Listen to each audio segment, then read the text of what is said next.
So welcome, Renee. We're thrilled to have you. I've heard Renee speak a couple of times, and every time I learn something. So, Renee? Oh, Thank you. Welcome, everybody. Happy Friday.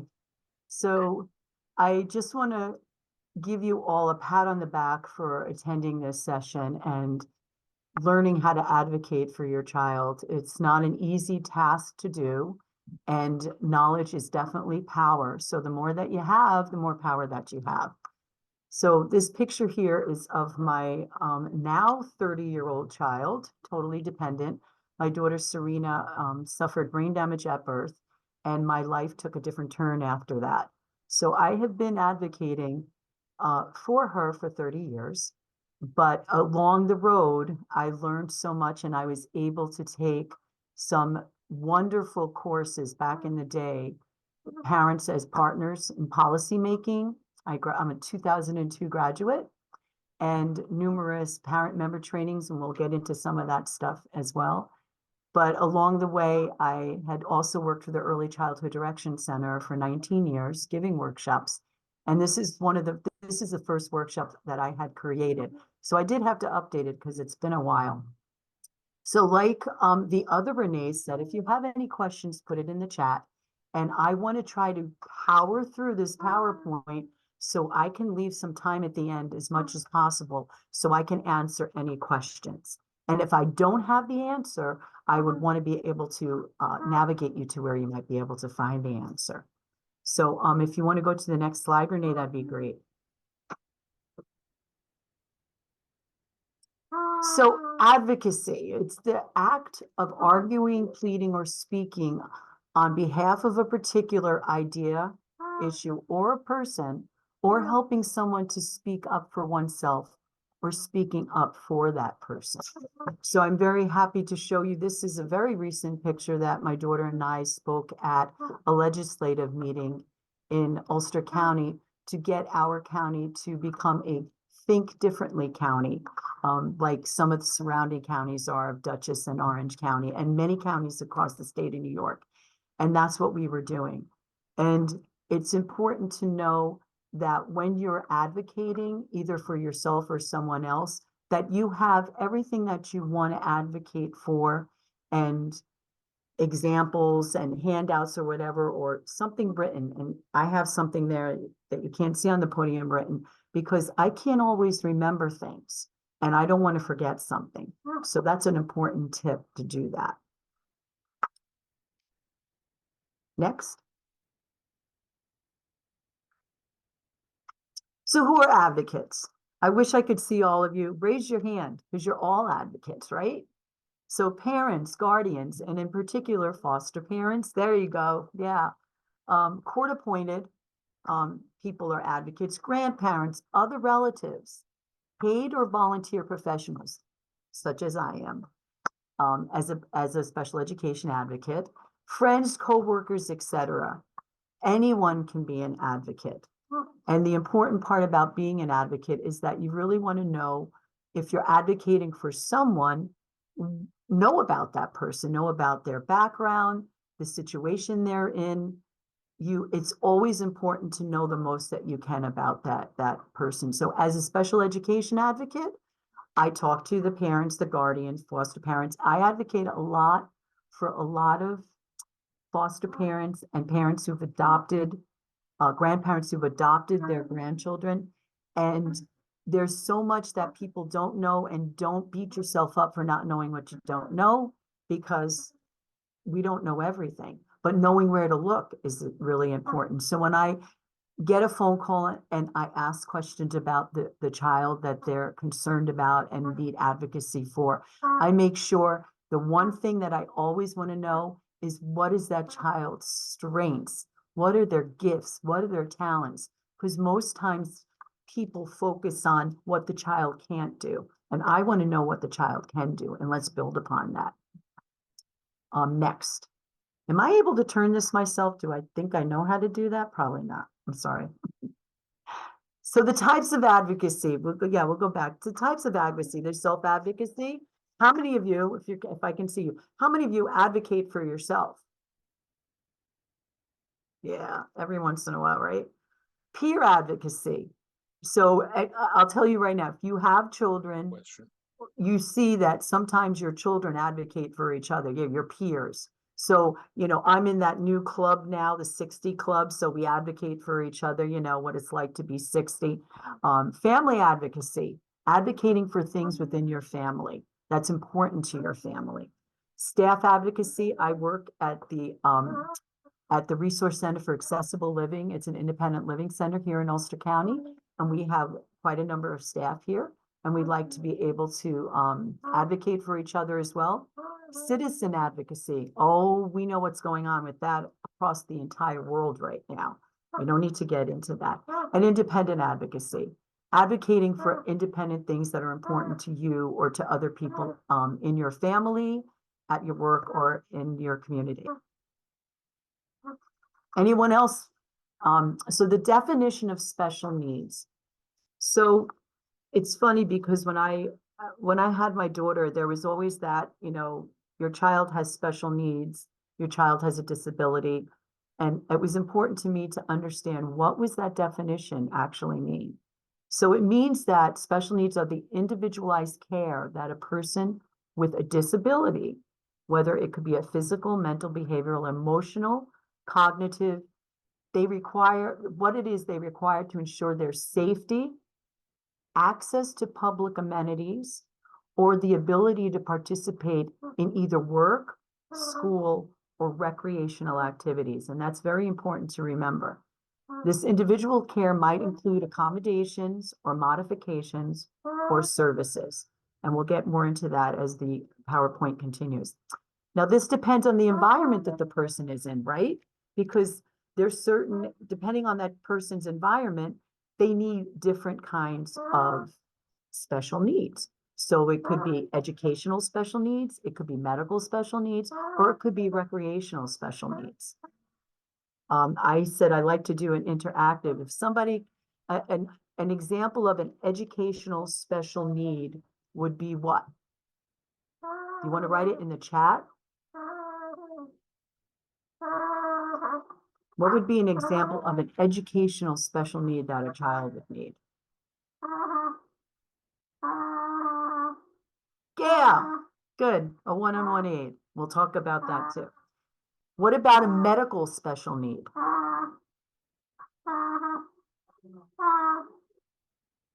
I don't know. You can hear my daughter in the background. She's with me right now. You tell you what her medical special need is. It's sitting right over there on the, it's a suction machine. So.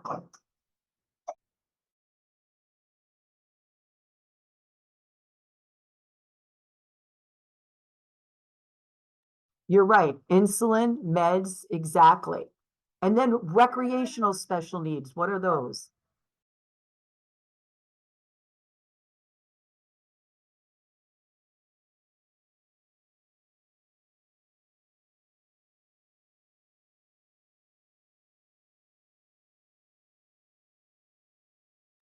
I love it. Adapted baseball team, assisted play, access to certain things. So one of the recreational accommodating sports and clubs and scouts, great.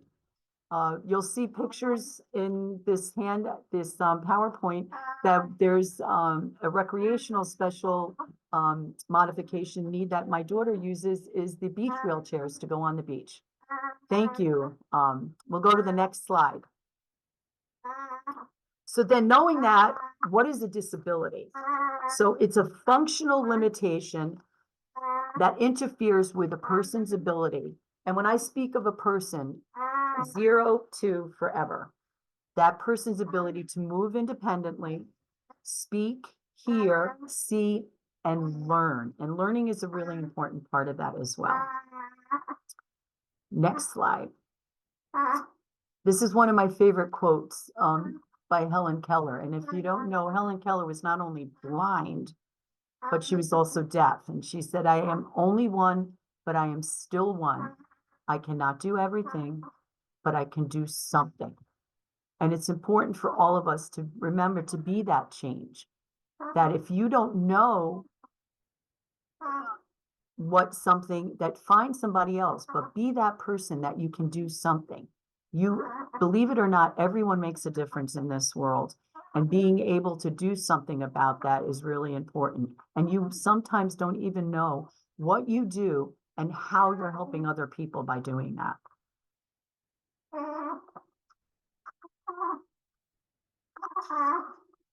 So advocating must-dos, and I'm going to share with you that over the years, some of these ideas are just not me.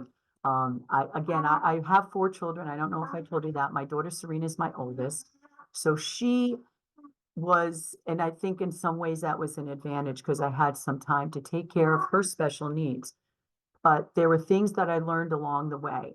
So it is so important that you keep some kind of a journal or a log of people that you speak with. I have a friend of mine that did this. And back in the day, you know, the old-fashioned phones that you had on the wall or whatever. And my daughter's 30, so she had that. So anytime she spoke to somebody on the phone, if they called her, she called them. She kept a log of who it was she spoke to and asked their name and wrote their name down. Maybe it's a particular department, because 9 times out of 10, if you go to speak with somebody and you say, well, so somebody in your department told me, they're going to say, who was that? So you have it written down. That's going to be great. Keep a paper trail via email with questions and information you share. So that phone call, one of the things I advise parents to do is if you do have a phone call, whether it be with somebody from the educational world, medical field, the community, whatever, follow it up, ask them for their email, follow it up with an email and say, this is my understanding of the conversation we had. You don't need to make a book of it, just bullet point it and just say, do you agree with me? Or is this what I understood? And then send it. So right away you have a paper trail, because that's important to have. Something I learned along the way with our wonderful tech world, make sure your email really did send. And if somebody said they sent you an email, I have to remind myself to look in my spam folder now, because unfortunately, there's a lot of stuff going into spam folders if they're not recognizing my email. So make sure before you accuse anyone or they accuse you, ask them, hey, did you look in the spam folder? Create a place to store all these documents and records. So I had folders, and again, I had 4 children, but then the folders would get, so I had 4 different tubs, each color to represent one of my kids. And anytime I got something, I just throw it in there. I knew where it was. The important documents, I always made copies of and had it in those 4 bins, but the originals I kept in a safe. So that's what's important. Gather factual information on what you're advocating for. It is so important that it's the facts and not somebody else's opinion or what you heard through the grapevine. One of the wonderful things about social media is that we get to connect with other people that are in similar situations, but yet at the same time, there might be a lot of information that we're getting that is not factual and it's opinionated. So be careful of that and make sure you gather that. Make sure you have everything with you when you advocate. Do not show up empty-handed. So, and I say this because for a number of reasons.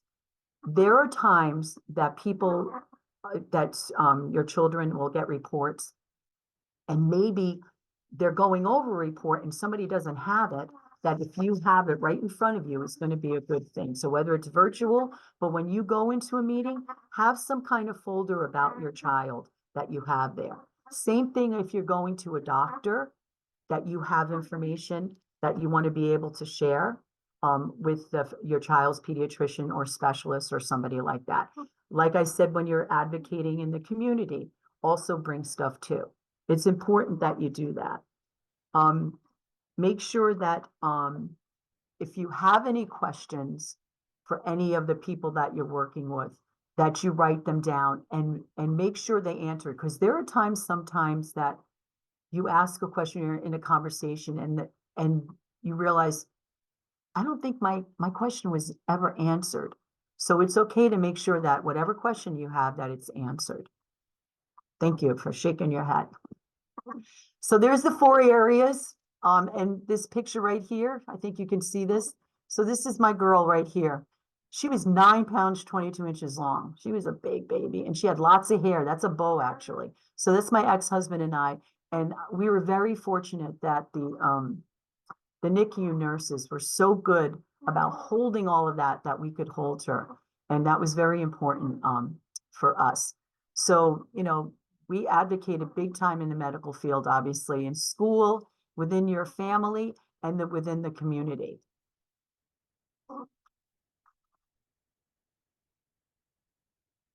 So there you see, that's my daughter preschool graduation. And then this here is her high school graduation. And right here is my son who had a 504 plan for ADD. And because, let me say, at what age, if your child has an IEP, at what age can they remain in school? What's the cutoff age? Put it in the chat. I'll give you let's see, a trip to a tropical place. Yay, 21 from Catherine Doyle. So go back to that next slide. Yeah, so Serena was 21, but my son was, you know, he was 17. He's a September baby.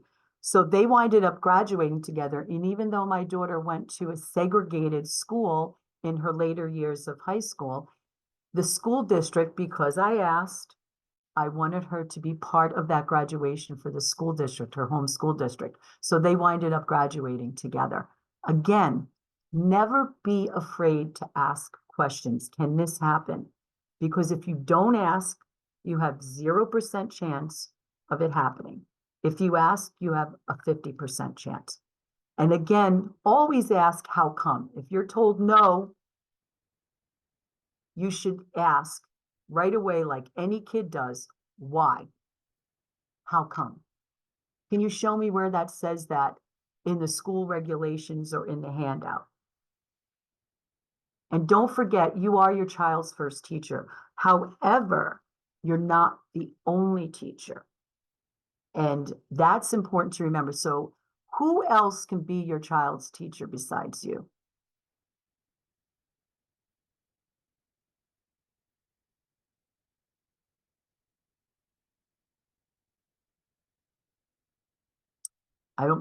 Go answering that. Who else could be your child's teacher?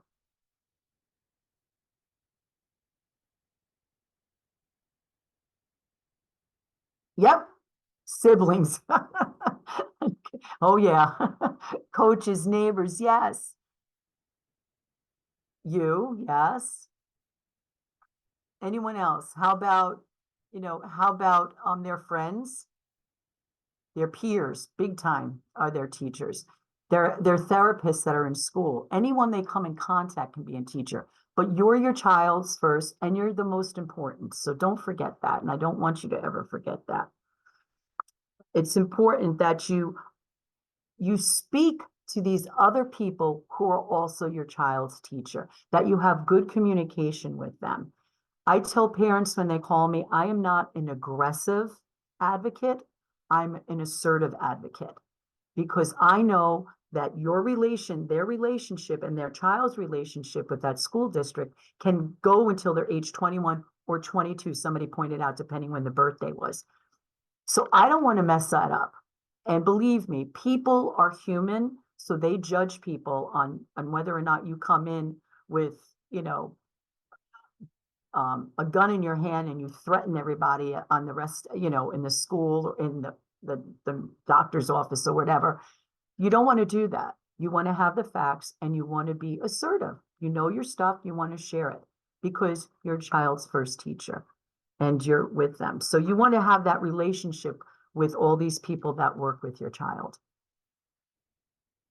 So the purpose of special education is to provide equal access to education through specially designed instruction, SDI, that's the acronym for that, related services, and I think we're familiar with related services as occupational therapy, speech therapy, physical therapy, music therapy, hippotherapy, all these things that are out there. Assistive technology is really important. Also with supplementary aids or services, such as if the child needs a one-on-one aid, or if they need specialized, like I said, assistive technology, or if they need certain things in the building. Like I know there's quite a number of kids that might utilize, they use a wheelchair on their own, and they need to have access to that elevator, and they can't wait for somebody else. So having a key, providing the modifications to students' education that allows them to reach their full potential. And something I want to share with you about this here, about the equal access, that it absolutely drives me a little crazy, is we have to remember that our children can be very gifted and be in honor roll or join other extracurricular activities. And oftentimes there's not an equal access to that. And we are told that, no, they can't do this. And what are you going to say when they say you can't do this? Why? Show me where it says that. And then my next question always is, what can we do to allow our child to participate in that? And whether it be in the community, in the sports, like you were all saying, or in other kind of recreational things, in school, being part of school plays, music, sports, field trips, that's a huge one, proms, all of those other things. What is it that our child needs? And let's just put it out there to everybody. I had a student I was advocating for who played basketball. Oh my gosh. And this student was so great at it, and then was having some medical issues. Long story short, this student has a 504 and is diabetic, type 1. So somebody had mentioned about insulin shots. Taking away this student's ability to play basketball would have crushed that student. So we needed to figure out, how can this student still participate and to have that, because that's a lot to have to deal with when you're a teenager.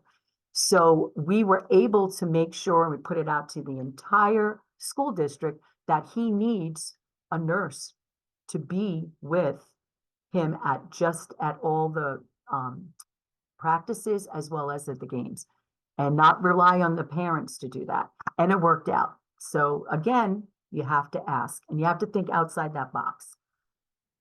Let's go on to the next one. So federal laws, this is where I don't want to bore you, okay? Here's the stuff.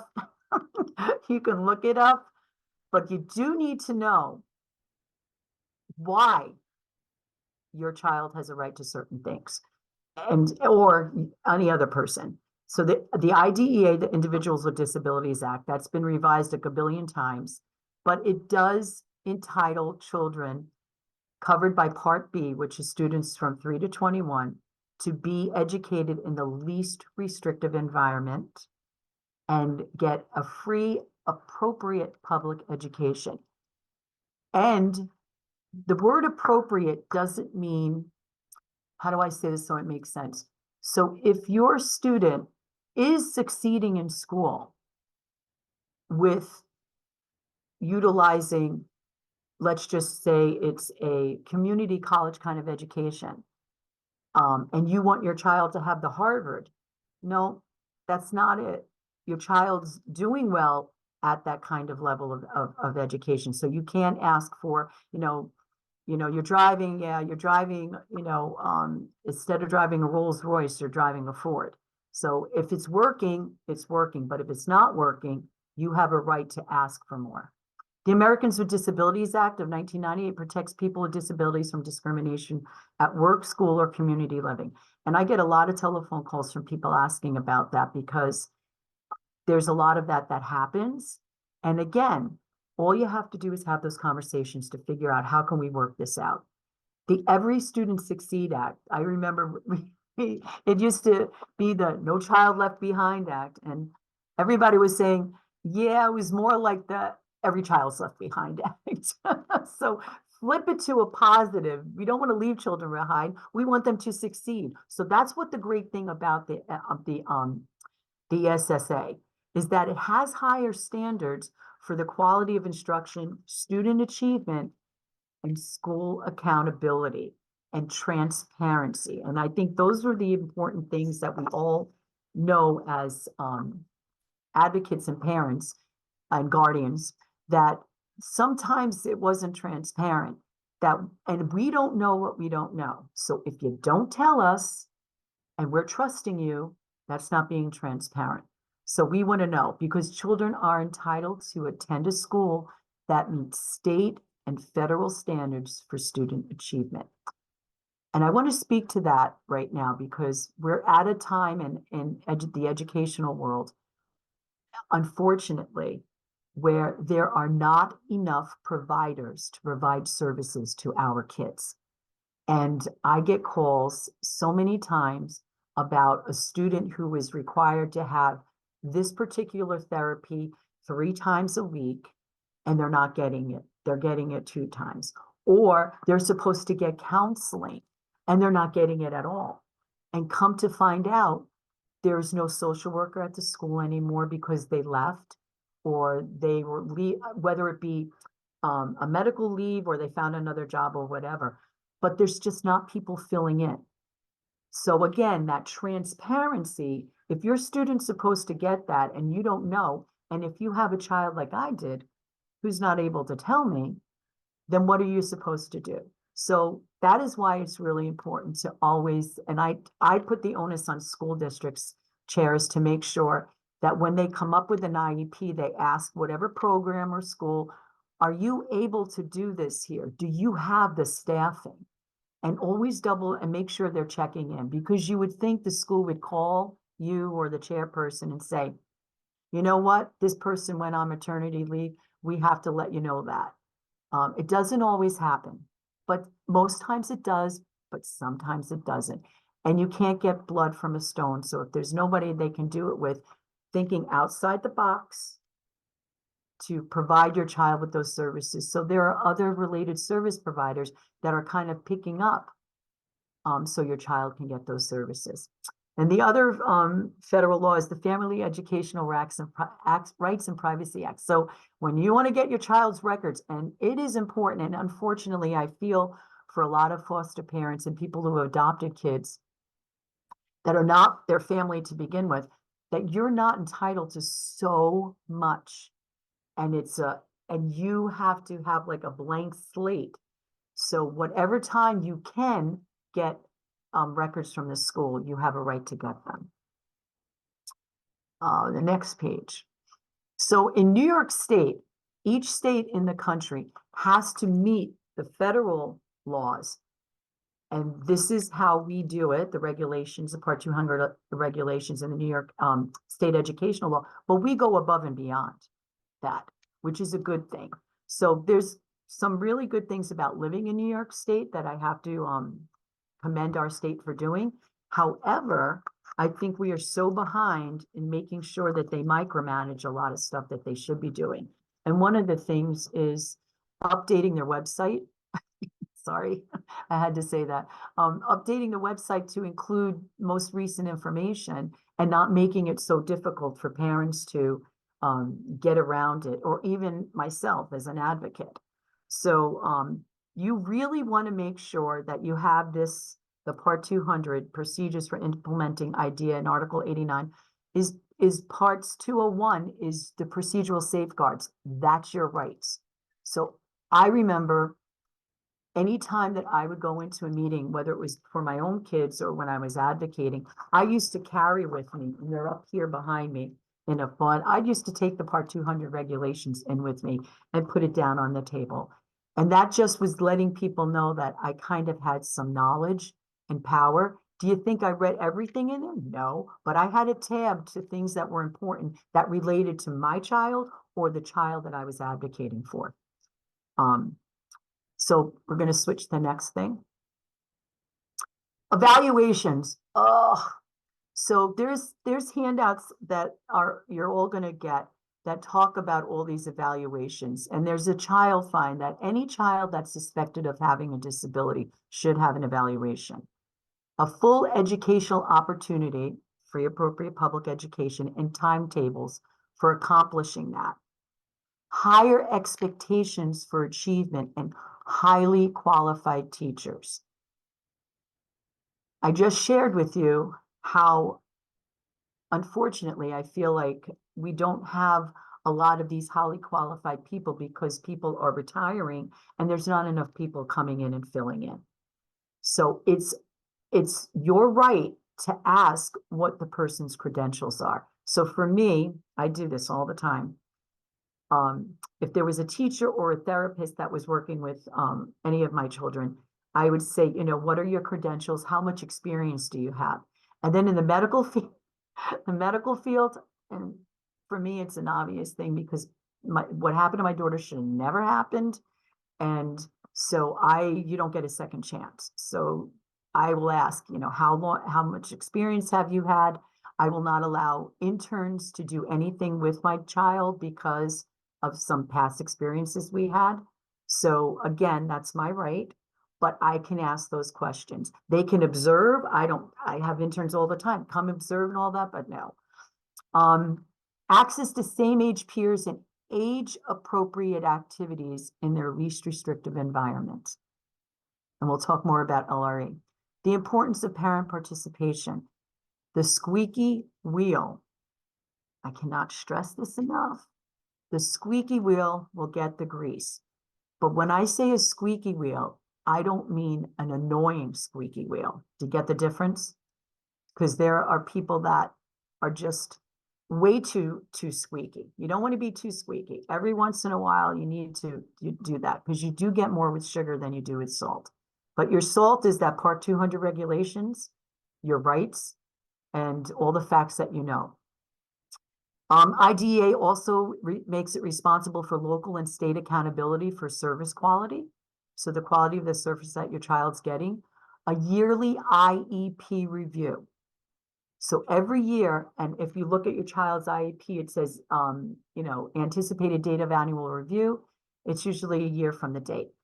Always remember that that doesn't mean you can't have another meeting sooner than that. You do not have to wait for that. Too many times people, and they don't really stress that, but you don't have to wait for a year.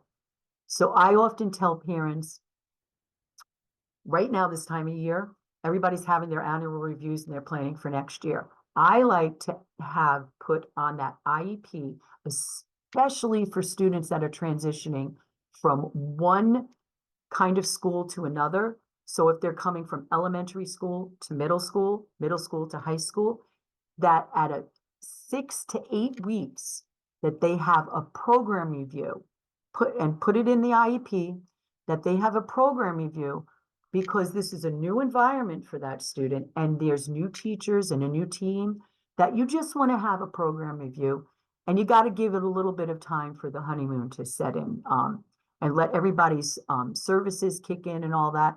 So to have a program review at the beginning of the school year, so then you can address any good things that are happening. Let's keep this going. Hey, maybe we don't need this anymore, or maybe we need to add this. So that's why it's important that you remember that you don't have to wait that year.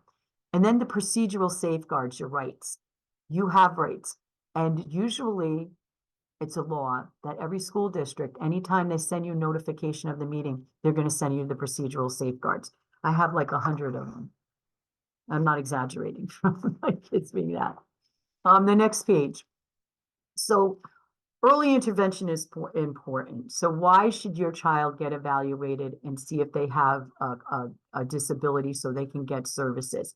Because if you suspect your child is not developing like other children, because you see that, you had other children yourself and like, something's not right. Teachers share that your child is having difficulty in class. They're learning, focusing, sitting still. I had a parent tell me that their child is disruptive and not in like the class clown. That's something that's a red flag. Your child has school avoidance. I have a lot of kids now that I'm advocating for that have school avoidance. They don't want to go to school. They have school anxiety, and there's a lot there. Or your child has a diagnosed disability. So if you're fostering a child or you adopted a child or you have your own child that's been diagnosed with a disability, right away you want to see if your child qualifies to receive any services. And then you still want to keep an eye on their progress, whatever that might be. So how do you get services for your child? So if your child is 0 to 3, everything is written. It can't be verbal. It has to be written. Your John Hancock and date. Do not forget to date stuff. A written referral to your county early intervention department.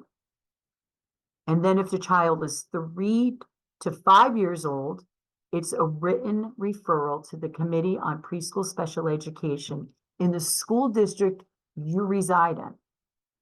And then if the child is kindergarten to ages 18 to 21, it's the same deal, a written referral to the Committee on Special Education in your school district that you reside in. And then once you do that, you will get a form that you need to sign that gives permission for those evaluations to happen. And there's a 60-day timeline beginning. So I tell families what you need to do is once you write that referral, that request that you want that, you hand deliver it to the district office. And then while you're hand delivering it, you ask them to stamp it right there with the date. So, and then if they can copy it, you might have to pay a nickel or 10 cents, I don't know what inflation is, to get a copy of it once it's stamped, okay? So then you have that, just so you know that all this stuff, the timeline starts to go. In your handouts, one of the handouts that, or a link that you're gonna have is the special education in plain language. The back of that book, that guidebook, has all sorts of sample letters for you to utilize, so you don't have to think for yourself, which is absolutely wonderful. You just need to plug in the information. We can go to the next page. So the types of evaluations. Cognitive, which is the psychoeducational, which is a lot of times what people are thinking. That's where the kids, you find out your kid's IQ, where they're, if they have executive functioning skills, maybe a learning disability, all of the things that have to do with the brain and learning. Their physical, a PT evaluation, which is fine motor would be an OT, and gross motor is a physical therapist would do that. Communication, and here's where it's very important to remember, communication is both expressive. Can your child express their wants and needs and feelings and all that other stuff? And receptive. Are they understanding what you're saying and what you're asking? And they're pragmatics. Do they understand the basic English language with some of the phrases that are used that most times people don't understand? Then there's the social emotional part. They do a social history, but they also do a social emotional, looking at your child, how they are for themselves, being able to express themselves, but also in other types of environments, with other kids, with adults. Are they able to express their feelings? Are they sad? Are they angry? All these different things. And then an adaptive evaluation, because maybe your child needs other adaptive ways, assistive technology, in order to utilize and to be part of, whether it be in school, in the medical environment, in the community, and within the family. Evaluations and determination of eligibility, and that's why you want that stamped, must be completed within 60 calendar days after the receipt of signed parental consent. The evaluation should also, and this is really important, identify your child's present levels of performance. What are they doing right now? What can they do right now? And then also their MAP, their management, academic, physical, and social needs. So that's why it's important that anytime, if your child already has an IEP now, every year when you have an annual review, you want to make sure that they're doing that and they're discussing that at any meeting. So when it comes to meetings, there's a few different types. There's the meeting that determines eligibility. So you had all those evaluations done, and let's determine whether or not your child's going to be eligible. Then there's the annual review meeting that's happening this time of year for a lot of students, or a program review. And that's the meeting where your child has an IEP and you're having conversations with the school or whomever, and they're saying, oh, you know, we're having difficulties, or Johnny's not doing this, or Susie seemed to be work avoidance and all that. And you can say, I think we should have a program review, because maybe what's on the IEP isn't enough and we need to shake it up a bit or change it. So those are the different kinds of meetings. Some schools also have team meetings for the members of your child's team. They meet once a month, usually without the parent, and they discuss all these kids that they're working with together, and their goals and objectives and all that. However, I do have parents that have monthly team meetings with their child's teams, so they're all communicating together. And you can ask for that. You should receive an invitation to this meeting 5 school calendar days, which is very different from regular calendar days. So the school calendar, so like the end of this month is Memorial Day, that doesn't count as a day if they're off. The school is off, it doesn't count as a day. Reply in writing, and writing can also be email. And remember what I said about email, make sure they got it. So if you're replying by email, yes, I will be attending Susie's meeting. I will be bringing my advocate. Susie will be at the meeting. I want the meeting recorded. Can you please let me know you received this email? Because again, you don't know what you don't know. And once you hit send, if you don't remember to check, you don't know. You should have all evaluations, progress reports beforehand, so you can review and speak with the evaluator that did that before the meeting, because that's time consuming. And I don't know about you, but some of these meetings, they schedule a half an hour. Eligibility meetings, it drives me nuts. A half an hour for an eligibility meeting. Every single person reads their report. And then you have this much time to create a plan for your child if they're found eligible. So that's why I always say, hey, listen, you can ask. I'm comfortable. I read all my kids' evaluations. I already talked to the evaluators. Can we just briefly highlight some of the stuff and let's get to the meat and potatoes, because that's what's most important. So there's a helpful hints handout that you will have that's out there, and it's a really like this here. So it goes over all sorts of different things to make sure that you have ready for yourself at the meeting. And I talked about some of them already. But one of the things that I think is important, that is you make sure you review your child's IEP that they have before you go in and make a new one. Always know it. Know your child's classification. Unfortunately, I think parents get the IEP and they put it away right away. It's important to look at it. So if you have your annual meeting now and you get the IEP, review it, because we're all human and mistakes might be made. That's why it's important to record the meeting, because you might, if you're not able to jot stuff down, you might say, wait, I thought we said, Susie was going to get group therapy and individual therapy, and it only says group on there. So you do that.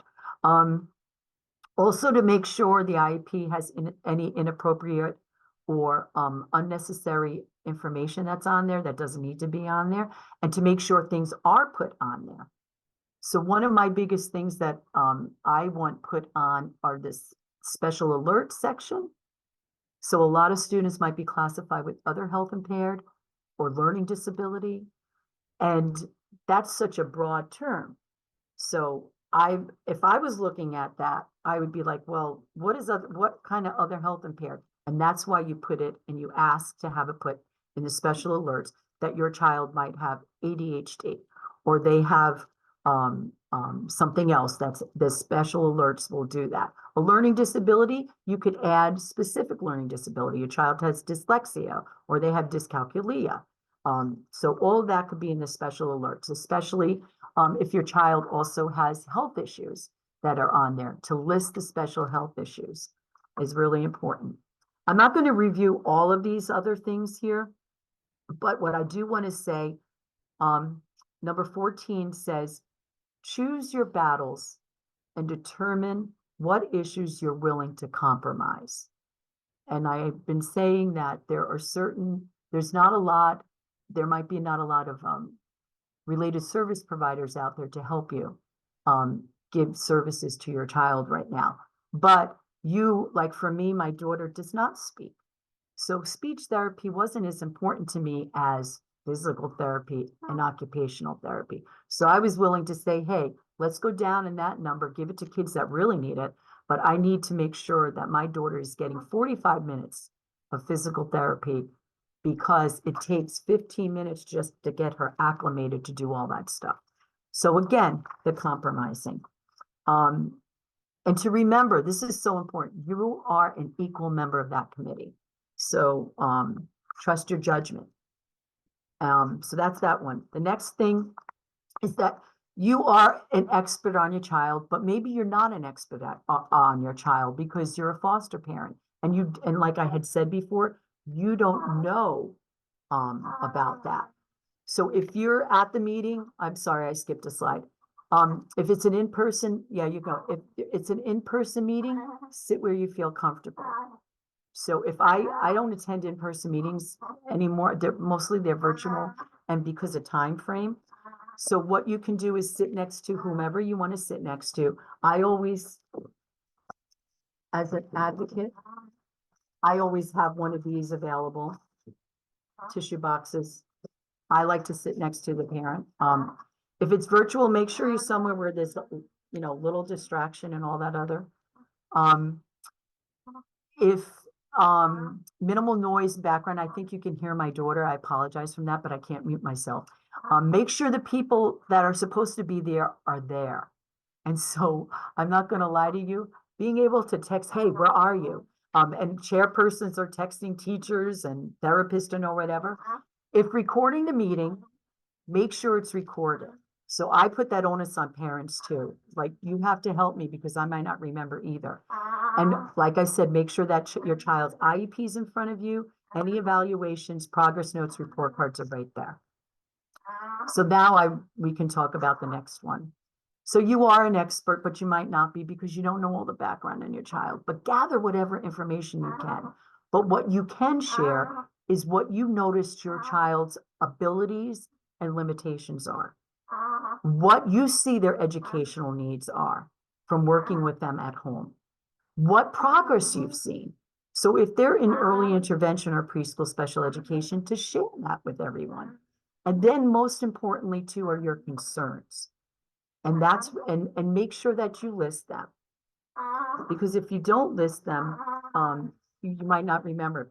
But remember not to blame or criticize any of the, I'm sorry, don't blame or criticize people because you want to be nice. And again, more with sugar than salt. Again, we want to form really good relationships with these people and to try to stick to the facts and figure out win-win solutions to problems. Recognize that you are an expert at stuff. Make sure you research your child's disability. And again, the World Wide Web is really good, but be cautious of that. And then make sure that you review everything beforehand. All right, now you can go. So the role of the Committee on Special Education, CSE. And this is the same for CPSE, the Committee on Preschool Special Education. So you can look that up in some of the handouts that I did. Identify and determine eligibility, develop and review that IEP. And again, you remember, identify that present levels of performance, what your child's able to do, develop appropriate annual goals. And I say the word appropriate in a very gentle way, because do not expect a student that's not going to be able to achieve that by the end of the year. Don't put it down there. And I'm not saying not to have faith that your child's not going to be able to do something, but an attainable goal that with all the supports that they're going to be able to do that is appropriate. You want to, if your child is not reading at a first grade reading level and they're in fourth grade and your goal is for them to be reading like the rest of the class, that's not appropriate.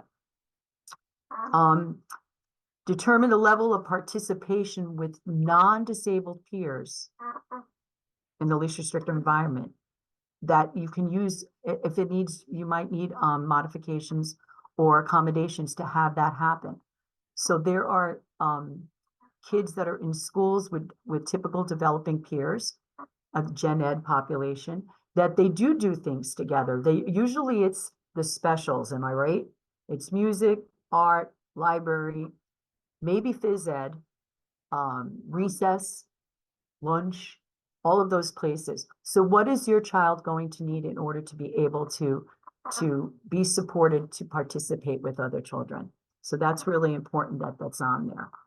And then these recommendations are forwarded to the Board of Education. So I'm not sure if you're aware that every time your child's IEP has been updated, it has to be approved by the Board of Ed.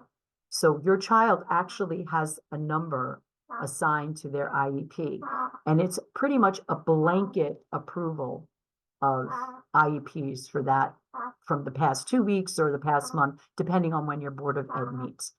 So that's why I'm going to do my plug here for advocacy. It's really important as parents to, especially this time of year where they're going to be having board members are going to be elected. Excuse me. Go to those board member candidates forums and ask questions to see how many of those candidates have any knowledge of kids having IEPs and what their background is, because you want someone on that board that is going to ask certain questions and make sure they include and remembering that the kids with IEPs or 504s are members of that school district as well. And their parents, guardians, caregivers, whatever. And I say that because they are oftentimes not aware of some of the difficulties and that lack of transparency that we were talking about. That might happen. So you want somebody that's going to be on that board to make sure that they're up to date and making sure that people are doing what they're supposed to be in that school district. We can go to the next one. Mandated members, that's you. Parents or guardians of the student, the chairperson or the district rep, the regular ed teacher. So if it's an eligibility meeting and your child's transitioning from preschool to kindergarten, it's usually going to be, you want a kindergarten teacher there, a special educator or provider, so a special education teacher. If your child's already having an IEP, this is your annual review, you want to make sure that these are teachers that your child has. Makes no sense to have somebody that doesn't know your child, okay? And you can request that. The evaluator, so usually things have changed big time with these meetings. So back in the day, they used to have all the people that did the evaluations at the meeting, and now they don't unless a parent requests. So if your child has speech therapy, occupational therapy, physical therapy, and you're really concerned about your child's physical therapy, you're probably going to want that physical therapist there. And I have to mute myself for 1 second to.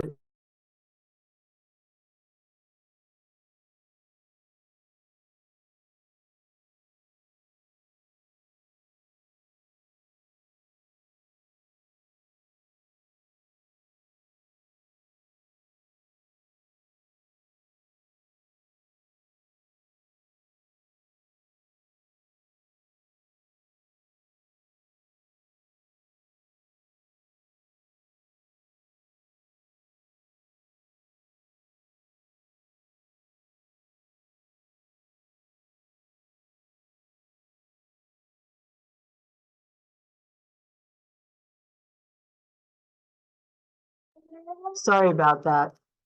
That's a medical thing that happens this time of year with my daughter. It's allergy season, so I needed to suction her. Thank you. So where was I? You want somebody there to be able to justify your need and your concern for a particular area of your child's achievement. So if it's physical therapy, speech therapy, even special education, if there's a particular teacher that works really well with your child that can share information with everyone else, you want that person there. A parent member. So a parent member is not an advocate. It's a parent who has a child with a disability that resides in your school district. And they're there for kind of moral support. And so if you're maybe unsure of something, you can say, hey, Renee, is this okay? But the way the school district is doing this now is they say that you can have one, but you need to request that in writing, just like you request that you want your meeting recorded, you want all these different people maybe at your meeting. So that's why it's important that you know that. Parent members are trained, and if you have an opportunity to do that, it's on the school, the Board of Education has to approve them. So you can look on the school district website, if it's not like looking through a needle in a haystack, to find who the parent members are in your school district. I think it's a good idea to have a parent member because it's somebody that's been there, done that through the process. Then others who have knowledge or special expertise regarding your student. So that could be a parent. You can invite them or the district can invite them. So it could be a child care provider if your child is in a child care and you want that child care provider to be there because they're seeing all these different things and maybe the services are going into that child care. That makes sense that you want them there, the therapist, etc. The other people you could want there too are physicians. So I say this here, your physicians first. So I say this here, if your child has seen a developmental pediatrician or a neurologist or any maybe other kind of medical doctor, that young gentleman that I was talking about, maybe an endocrinologist to say, hey, it's okay that this student can participate in sports, but they just need this here. So everyone else on the team can hear that, and it's not up to you to share that information. So again, you need to let them know in advance about that. If your child has, my daughter had a one-on-one nurse, or if your child has a one-on-one aide, I think it's very important for those people to be there because those people are with your child most frequently. And there are times where they say, well, we can't get someone to sub. And if you let them know in advance and sooner than 5 calendar days. So if you already know your child has a one-on-one aide, you let the district know well enough in advance. You know, I just want to make it a requirement that my child's one-on-one aide is at at annual meetings. The same with the one-on-one nurse. It just makes sense. So here's the other thing, school nurse. I think it's important that if your child has a relationship with that school nurse, whether or not because they're going down there frequently to get medication or insulin shots or whatever, that school nurse be part of it. Also, in case you're not aware, school districts have a school physician. They need to be asked 72 hours in advance, and the parent can request it or the district can request it. And those are for kids that have some medical issues. And I think that's very important. I've had a number of times where I've asked the parent to request it because it was important for the school district's physician to hear the seriousness of, for example, what could happen if this child has an asthma attack or an allergy attack, and the school nurse is not on anywhere to be found and nobody to take care of it. So they need to be able to say, hey, you better have plan B in place, or to be able to share even more of that child's medical issues with everyone else. So at least you have documentation that this was shared with everybody. And then in all cases, if it's appropriate, the student. And many times the student can be there for the beginning of the meeting and then leave and go back to class or whatever. So you can use that as your discretion. So why a classification? So regulations require those, there's 13 classifications, and there's a handout on that as well, that it requires for children 5 to 21 that receive special education. They are not descriptors of your child's, they are descriptors of your child's area of need. They're not a description of your child. And I think that's really important to remember.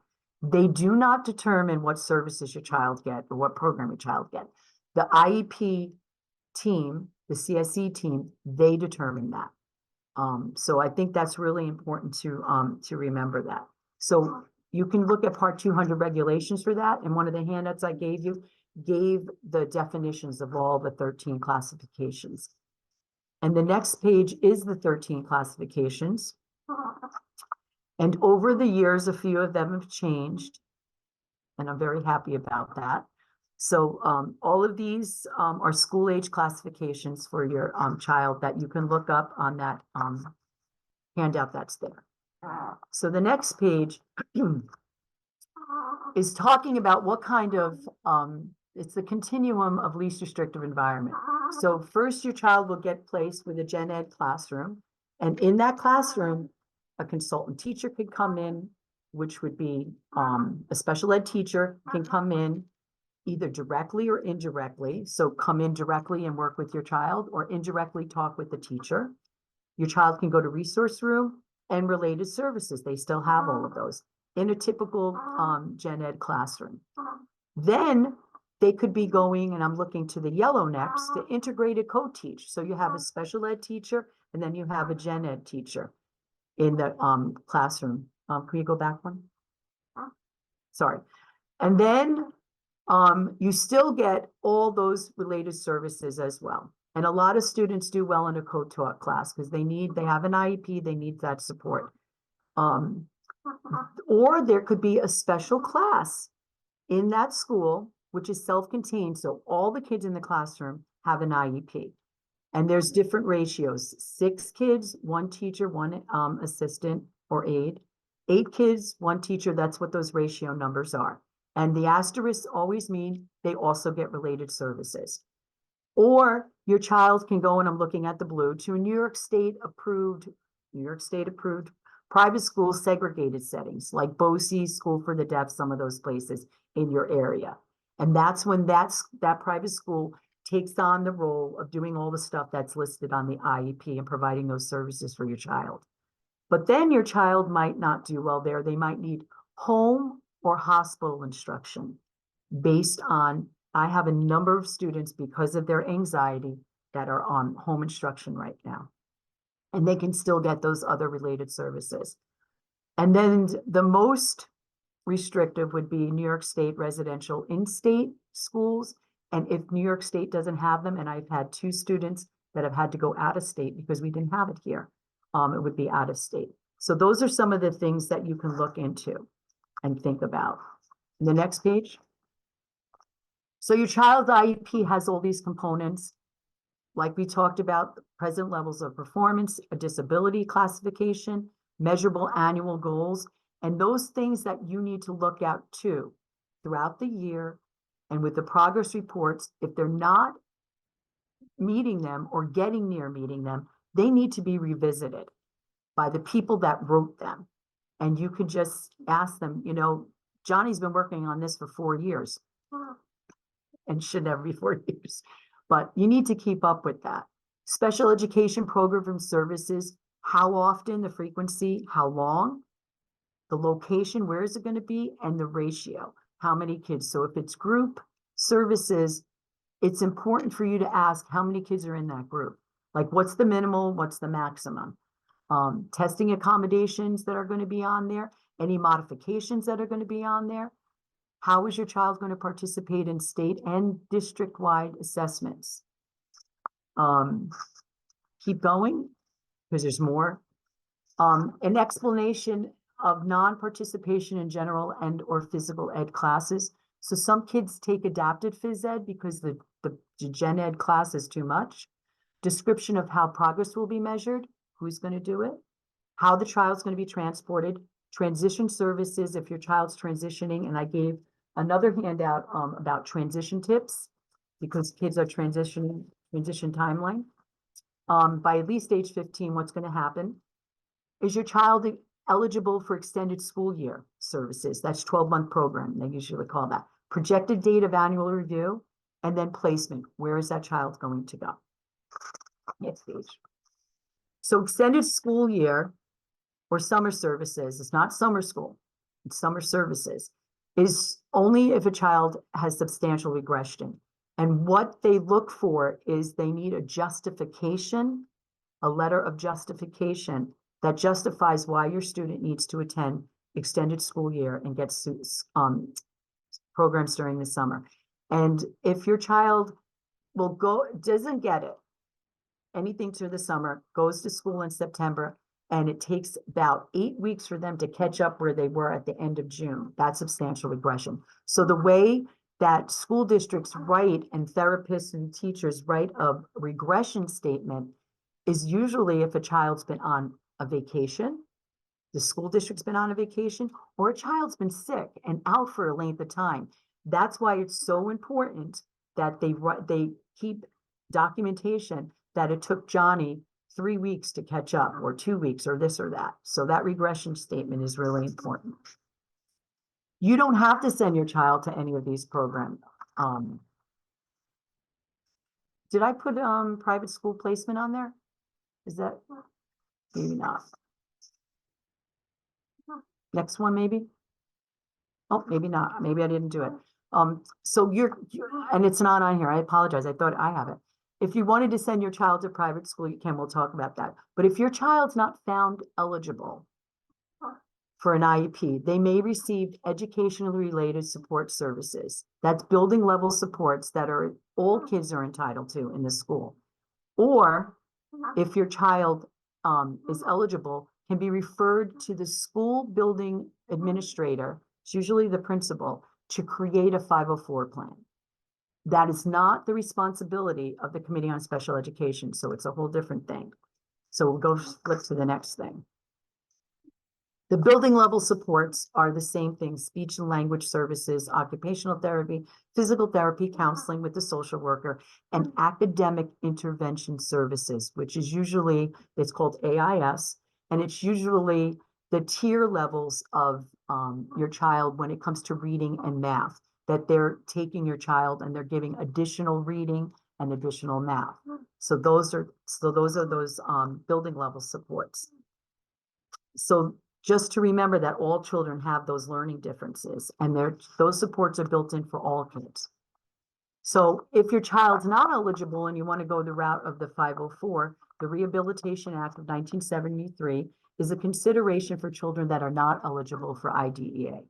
And it states that individuals with disabilities have access to federally funded programs like public schools. And it states that the disability must impact major life function like we talked about before: seeing, hearing, breathing, thinking, learning, reading, concentration, and communication. And you need to have a physician's letter. It helps to be able to consider a 504 placement for medical reasons. And it's not all reasons, because school districts can do their own assessments on children that say that they need a 504, but it's not necessary to have a doctor's note, but sometimes it is. So it's always good to have, if your child has a medical diagnosis, to get it in writing. So the 504 plan, like the IEP, is a written plan, a statement for a child with a disability under Section 504 that describes the program, accommodations, modifications, and supports. It should include reports of recent evaluations. So all those evaluations that were done and your child was found ineligible, you can utilize that. State and district assessments, any state tests, report cards. Report cards are really important for anything, because it doesn't matter if your child's doing really good on the report card, and then you look at the teacher comments, and the teacher comments say that the child needed a lot of redirection, refocus.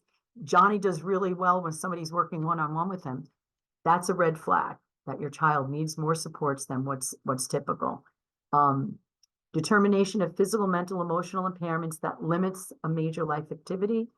And like we said, program accommodation, modification supports, testing accommodations. And this plan should be reviewed annually. And notice I said should. Sometimes it's not.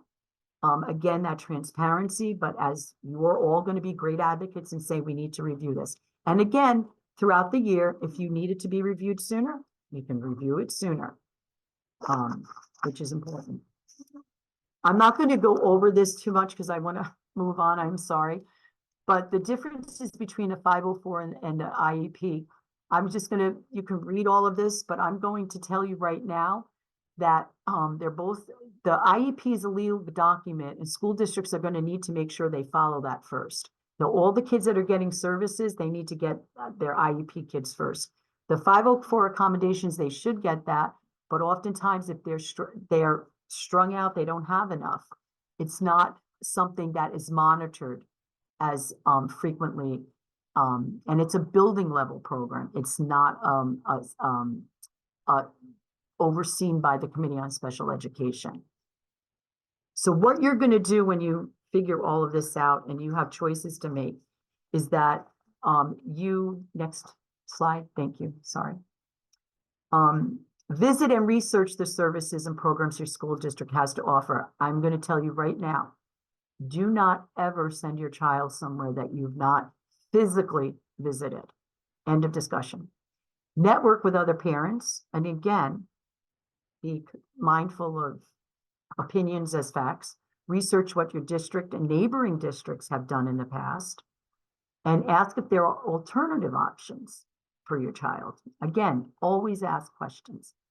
And I always say join the PTA, the PTSA, the PTO, and the SEPTA. So it's the Parent-Teacher Association, Parent-Teacher Student Association, the Parent-Teacher Organization, or the Special Education Parent-Teacher Association.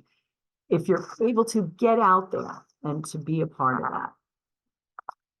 Next, let's move on so we can have questions.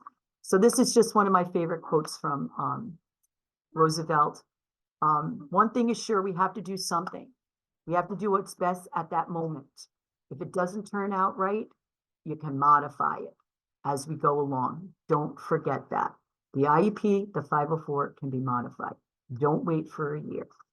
So now we're going to talk about medical advocacy. Oh my gosh, doctors are not gods. And we should not expect them to be. And that's our fault too, right? So they're human, they make mistakes. And this is why it is so important that you also are involved in your child's medical as a member of the medical team, because just like you are your child's teacher, you're your child's first doctor too, right? First nurse, you're taking care of them when they're sick, when they're injured, and all that other stuff. So next thing, just like you are with educational stuff, you want to be organized. Keep all of your child's records, create that file, put it in a safe, make sure you request a copy. Anytime you go to a specialist, and I learned this 30 years ago, you ask the doctor, but you also ask the receptionist, you ask everybody, and you say, I want to make sure that a copy of this report gets sent to me. This is my address, make sure they have it. But then you also tell the physician that sees your child so that you have it. Keep copies of everything, put the originals in the safe. Create a list of your child's current doctors. And I'm just going to quickly show you something that I did.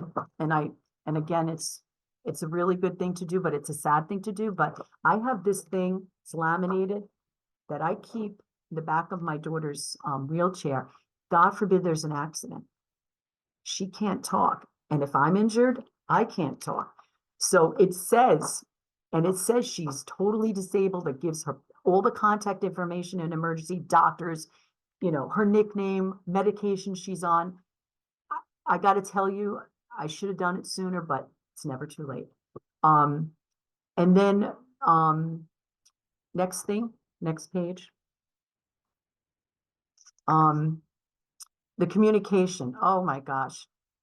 And this here I learned, the problem with communication is the illusion that it's been accomplished. And here's one thing that I learned too. How many times have you taken your child to the doctor and you say, Johnny does this all the time. And of course you bring your child to the doctor and Johnny's not doing it. You see these things? Videotape your child. So then you bring it to the doctor, say, this is what I'm talking about. This is what Johnny eats this is what happens 20 minutes later. Or this is something Johnny's been doing and I'm not quite sure why. Or this is what we call a meltdown. Or this is these weird eye movements. And that's what happened with my daughter. But we used a camcorder because back then they didn't have phones. So it's always important that you share what you can with doctors and you let them know. So if the doctor says to you, hey, do you understand what Johnny's saying when he's talking to you? and you say, yeah, I understand, but other people don't. Make sure you let them know that, because if they don't ask you that, they're not going to know. We don't know what we don't know. So you want to make sure that you do that. The other thing too is to let people know in advance how to talk with your child and make sure they interact with your child. Yep, you can go to the next one. Both you and your child should be treated with respect and courtesy. Ask for a simple explanation if you do not understand what is being said. So many times doctors thought I was a doctor. And they'd say stuff and I'd be like, can you tell me? And don't be afraid to ask. Don't ever be afraid to ask, because you don't know what you don't know. And that doesn't make you stupid or dumb. It's not your area of expertise, so don't. Never be afraid to ask questions. Your kids never are afraid. Don't you be afraid. And it's okay to be assertive. This is your child, because nobody's going to do that like you are. That's for sure. Make sure, and it goes both ways. They give you the respect, you give them the respect. And make sure you're clear and specific. That's like, say, write down your questions. Never assume you're understood. And that's why I said bring a video. I already talked about that. The other thing that I want to share with you about this, because this drove me absolutely freaking crazy. Sorry for that F word. But when I would go see a doctor and they would say, oh, we need her blood levels. Well, I could have done that before this meeting, right? So that's why when you make a doctor's appointment with a specialist or whomever, you ask in advance, is there any testing that I can do that you need beforehand? So when I can come, we got everything taken care of. I don't have to wait any longer, and see what they say. If you don't agree with the recommendation or diagnosis you're given, get a second opinion. I had 3 opinions for my daughter, and I paid for that 3rd opinion. And that's another story. But find a doctor who listens and respects your opinion. And then know your health plan. Really look through your health plan and know what it is that you need to know about your health plan and what you can and can't do. And then also, like you would with the special education regulations, you ask the same question. Hey, Mrs. Brenner, we don't do that. We can't authorize that kind of treatment, or we don't. And I say, can you tell me where in your medical stuff it says you can't do that in the healthcare? And can you quote that to me? Because I'll tell you right now, a lot of times they use, I shouldn't say this, but there are times where they say that just to keep you quiet, and they can cover that expense, but they don't want you to know it. So that's why, again, always ask, and ask them to show you where it's written. You want written documentation. Next, follow your instincts. I already said that. Family advocacy. Oh, all right. So how many of you have family members that are not accepting of your child's disability, maybe, or whatever? You have to understand that other people are coming from their way. So if it's your mother or your grandmother or your brother or your sister or somebody else, their experiences are not your experiences. You have to be able to give them time to adjust to that. There's the nuclear family that you live with, the extended family, and then there's big, huge extended family. So you need to be able to provide them with the supports. You can go to the next one. Share your feelings. Have a family meeting. If it's something that's just diagnosed, and if you just got this child as a foster child or you're just adopting, share and discuss ways for members to be included with that child, or any of the things that they're concerned about. Address their concerns and issues. There's so many books, and there's a lot of great books out there that you can share with either siblings or grandparents or other members of your family. Learn together about that child's disability. Help them to learn to advocate for that child as well. And they will do it on their own, trust me. And the websites, and there's peer support groups out there too. There's support groups for grandparents out there too. And one of the big support groups that I like is the Relatives as Parents program, the RAP program.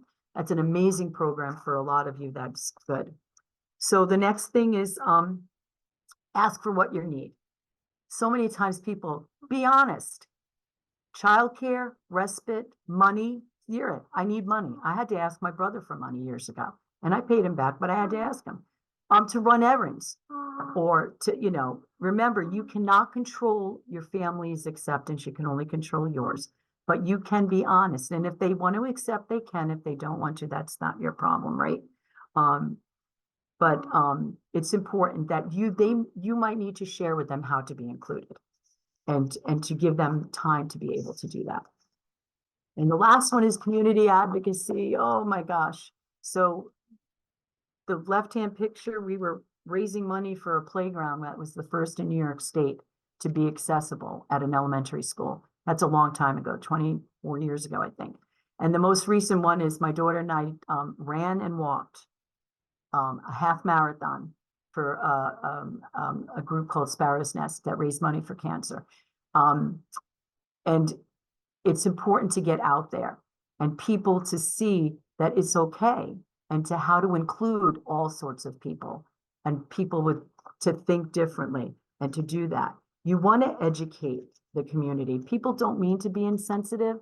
They just don't know what they don't know. And a lot of times children would come up and ask questions and I'll answer the questions and it's fine.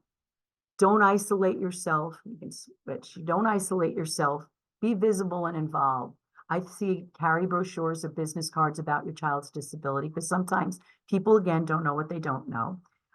Have your child or family member answer people's questions and then plan ahead for awkward moments. Let them know in advance that your child's going to need A, B, and C, like a ramp or a family bathroom, or they're going to need a quiet place to go or a place to feed your child so they're not in front of everybody. My daughter's fed by a tube. I've done it in public, but you know, there's hidden things that people don't see either. And that if you plan ahead, it's important so that you don't have those awkward moments. And one of the places you can always return to is civic organizations. I cannot stress how they are so willing to give and donate. So those sports groups that you have out there that are inclusions groups, basketball, we have ice hockey up here.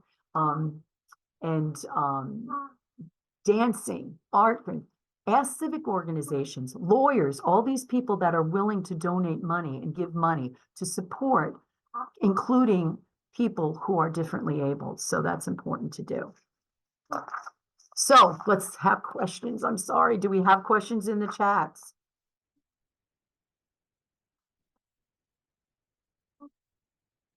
Thank you so much, Renee. That was absolutely phenomenal.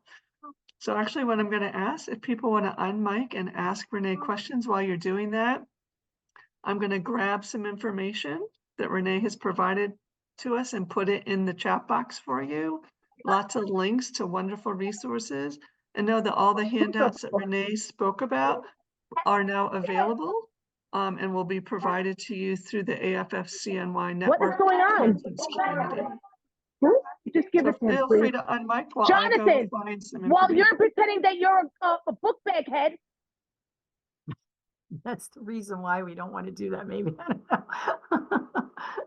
It's okay. Oh my gosh, my dog, when I was doing virtual meetings during COVID, my dog could not understand who I was talking to. He was barking the whole time. And it was just, oh, it's frustrating.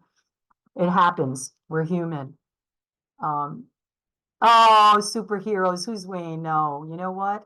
She's my girl and I advocate for, and you're always advocating. My kids, they're all older now. So my youngest is 22 and she had a 504 not a 504, an IEP for dyslexia.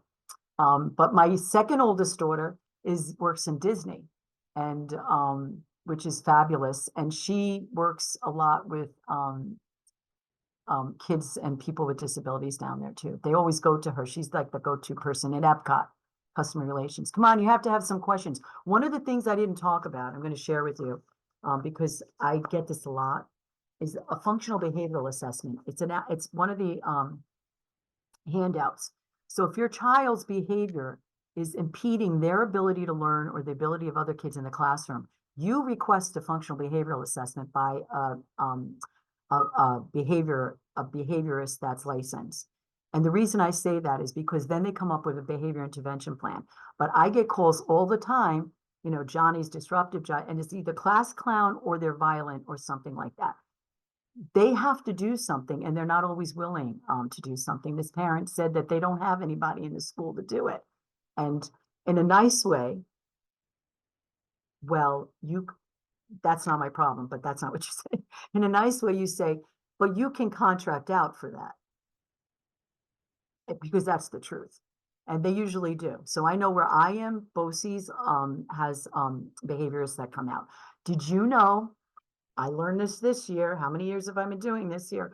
Did you know that if your child has issues on the bus, that you can have a behaviorist go onto the bus and do a functional behavioral assessment on the bus and come up with a behavior intervention plan for just the bus? I didn't know that.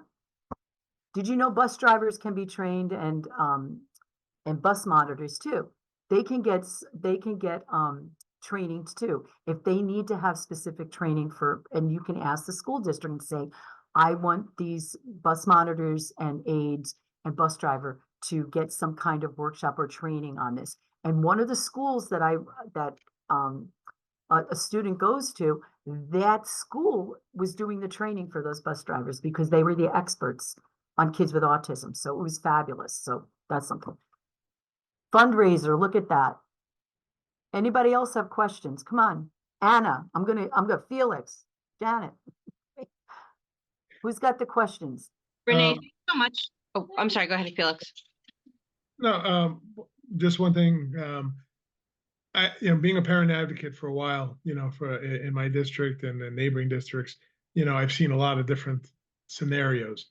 And one of the things that I try to tell parents all the time is that when they walk into it, it's automatically going to be intimidating, especially for the first time a parent goes and so forth. So like you've mentioned already, absolutely, you got to have other people there with you. And it gives you the list of the people who are going to be there on the paperwork. So you got to have it, So that part was great. And I especially liked one of the things that I hadn't thought about previously was having brochures or business cards to give out, explaining the situation when you're in public. Because mostly what happens, you become more of a shut-in rather than taking them out in public, and people will understand, why they had, or they're shouting out inappropriate stuff or anything else if you have it. So that's a really good idea. I'm going to steal. But the school districts, at times, and I tell parents all the time, the school district is concerned about the children as a whole, not your child in specific. And when it, unfortunately, it only has so much money, and that's what it does. And you got to network, and you got to find, resources outside of the district and bring it to the district sometimes in order to get them to accept. But that homeschooling piece, when it comes to the district providing a teacher to come out, the number of hours, that they give, per se, comparatively to the thing is so small, that, I haven't successfully advocated for homeschooling for even some of my more difficult kids. Have you found that option works? Outside of a parent doing it, of course, So there's, and I didn't know this too, and I've learned this here. There's also the Hard to Place. There's a program in New York State, and if you Google it, Hard to Place students, I have so many kids that don't have an education right now because there's no programs. There's nothing out there, and they're getting home instruction. And getting the home instruction, you're right, is a certain many hours, but it's honestly better than nothing, because I have kids that are getting nothing because they can't find home instructors. But that squeaky wheel, remember I said, you got to keep asking, have you looked at other programs? But I can't stress that I think we need to write to our local legislators and tell them the seriousness, and the chairpersons need to do this. I charge them all the time. Write to state ed and tell them the truth. Don't send in their paperwork stuff. You tell them you have X number of students that are getting nothing because there's nothing.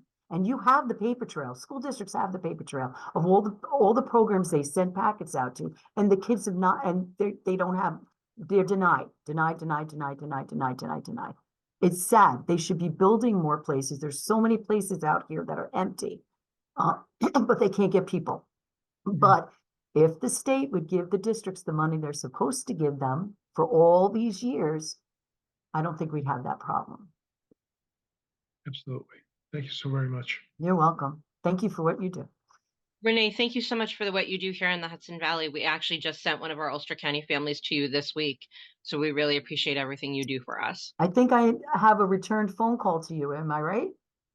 Well, specifically the family should be calling you. All right, I just, yeah, it's But on my, thank you so much, Renee. Thanks, I Renee. do work part-time because I care for my daughter. You're welcome. Anybody have any other questions? You all have my email at the end of the slide, I think. So I'm not joking, and I've already said this before. If you have any questions, email me. I don't have all the answers, but I hopefully can send you in the right direction for that. And anyone else have any questions? One more question is, do you have a favorite lawyer or group to help advocate when it gets to the point that it's just too much, and you have a favorite group that does that? Because again, unfortunately, a lot of times in some of the poorer districts, especially, parents can't afford it, of course, and So I don't. I have and there have been times where I have to say, I can't do this because it's too legal stuff for me. And unfortunately, the times that we're in right now, lawyers are inundated just as much now too, as advocates are. And so at the time, and again, here's the problem, the kid's still not getting anything.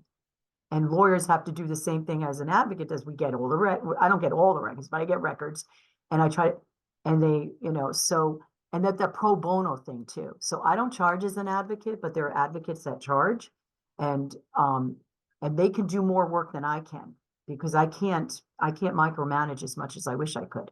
But I find that to see if there are lawyers that'll give a free consult. So if you come up with, I do have a sheet that I can share for this area that are called education attorneys, and that they can, parents or advocates can call and say, hey, could you do a free consult just to help? Because we're in troubled times right now, I think, when it comes to state ed for kids with disabilities, big time. And I hate to say that, I'm grateful every day my kids were graduated when they did, because, I think it was the best of times, but now it's really sad. And we want to have people that want to do this. And I'm so happy when people are doing it and they're going to school for it, but there's not enough. thanks again. Welcome. Anyone else? I can't see everybody. Well, but thank you so much. And I'm hoping to get to some of the conference next week in person. Because I need to have information to share with my parents too. Thank you. Is there something I didn't answer that you had a question about? You're incredibly comprehensive. We just can't thank you enough, Renee. Every time I hear you, I learn something new, and I'm entrenched in it as a parent myself. So thank you, everybody. You're welcome. Enjoy the beautiful Friday afternoon. Get out, take a walk, enjoy your families. Thank you so much, Renee. Thank you, everyone. Have a great Friday. Good afternoon. Okay, thank you. Everyone enjoy. Stay safe. I know.